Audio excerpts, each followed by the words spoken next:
Hello, Fernanda here from the Joy Love Revolution, and today I wanted to talk to you about meditation. I want to start with a story. The other day I was just about to get into a coaching session, and I like to meditate before I go into the session, and my husband was just sitting next to me. And so I told him, don't talk to me, I'm gonna be in meditation to get ready for my session. So I meditate and it's all good, and as soon as I peel my eyes open, he turns to me and said, "What are you doing? You're just sitting there doing nothing. I don't understand it." It's straight after my meditation. It was the first thing I heard. And for him, it didn't make sense why I meditate, but there are two reasons why I meditate, and I want to share them with you in case you were just like Antonio, who thinks I'm just sitting there. So the first reason why I meditate is to train my brain to not be caught up with my thoughts.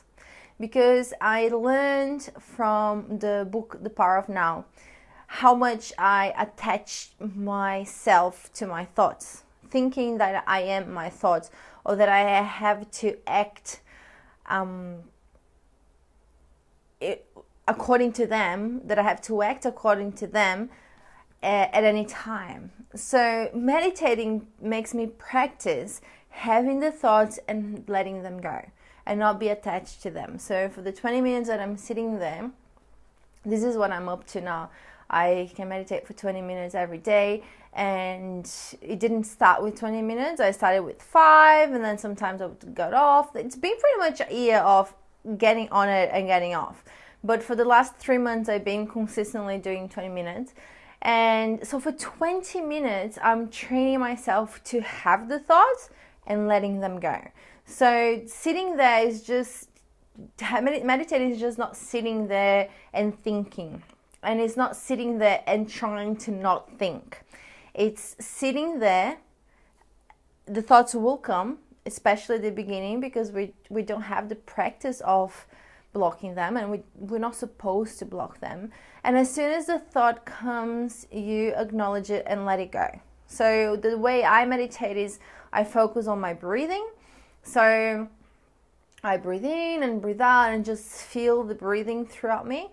And of course, I love to meditate in nature. So if I am at the park, I allow the sound of the birds around me as well. And if I am close to the ocean, I love focusing on the sound of the waves as well. But pretty much focusing on one thing.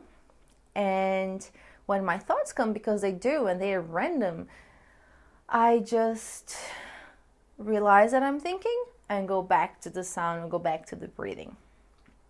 And how that helps me in my life is that when I am on the everyday tasks and I have thoughts popping to my head, I have that practice of letting them go. So I can, if it's a negative thought, I can acknowledge I'm having a negative thought and let it go, instead of getting attached to it and believing it and act according to it. And there's so many more benefits about meditation, but these are the reasons why I do. This is the one main reason why I do it.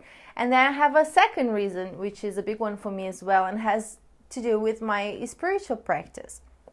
Because I do believe that we are part of a higher self, and that we all are part of this higher self. So you can call it God, you can call it universe, you can call it source, you can call it however you want to call it, however you feel most comfortable with. But what I know is that when my mind's going crazy with worldly stuff, there is no intuition flowing through me. There's no higher self here. It's just ego and trying to figure stuff out, and that tension in getting stuff done and not being on the flow. And I love being on the flow. I love when I'm doing things that are aligned to what I'm feeling like doing and what I feel I am supposed to do, like when I'm on purpose. This is how I love feeling, when I'm on purpose and I'm on the flow and I can do things with ease and grace. And to allow that, I have to, again, teach myself to let my thoughts go. So pretty much intuition can flow through me and I can be guided and what I want to do. This is how I love to live my life, through intuition, and these are the moments that I feel most connected to who I really am. So this is the second reason why I love meditating. This can be a bit more woo-woo for some people, but this is it for me. This is how it works for me. So I have these two reasons.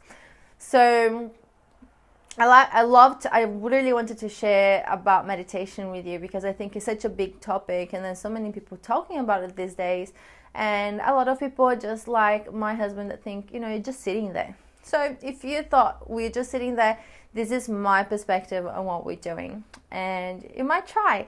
There are a few very cool apps and softwares that you can download for free that can help you start it if you want. There is one called MySpace or headspace.com, and you can have a free trial. And there's another app that you can download on your phone. It's called 1 Minute Meditation. So you can start with just 1 minute of being present to yourself and noticing your thoughts and letting that go, and see how that impacts you. I'm sure it will impact you. So this is it for today. We are on day 5 of our 365 challenge. Thank you so much for following me. It's been great to, show up every day and be here talking to you every day. It's been cool. It's been less harder than I expected. It's okay. It's just 5 days now, but it's been really cool to be in this conversation and having the ideas of what I want to talk about and sitting and doing the video. So again, thank you so much. And I'd love to know about you. Do you meditate? Do you think it's just sitting there? I'd like to know what is your take into meditation. I love hearing back from you. So just comment below and let me know. Thank you so much for being here. And I'll see you tomorrow. Bye.